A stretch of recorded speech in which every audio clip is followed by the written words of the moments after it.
Hello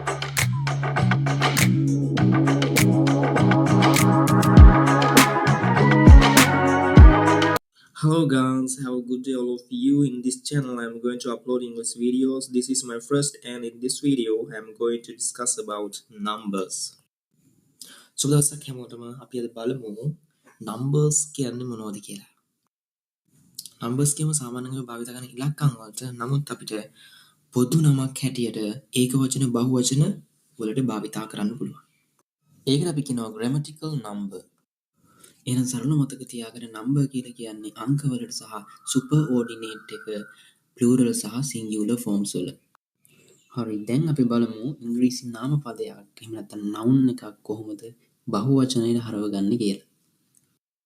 යම් ඒක වචන නාම පදයක් s double s ch sh x o කියන අකුරු වලින් අවසන් වෙනවා නම් එයාව බහු වචන කරගන්න අගට es එකතු කරනවා. bus, buses, church, churches, like that.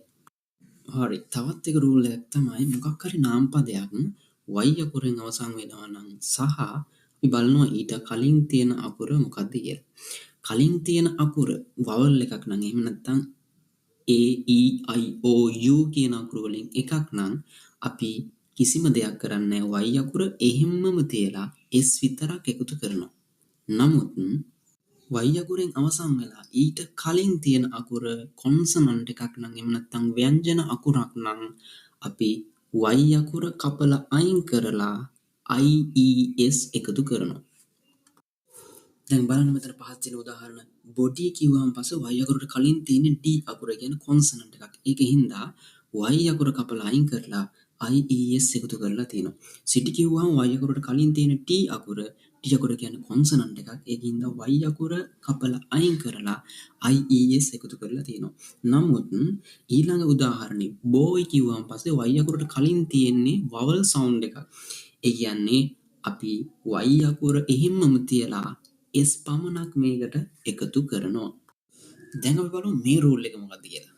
මෙතන කියන්නේ මොකක් හරි නාම පදයක් f අකුරෙන් හරි fe අකුරෙන් හරි අවසන් වෙනවා නම් එතනදී f අකුර කපලා අයින් කරලා එතනට v අකුර දාලා es අගට එකතු කරනවා.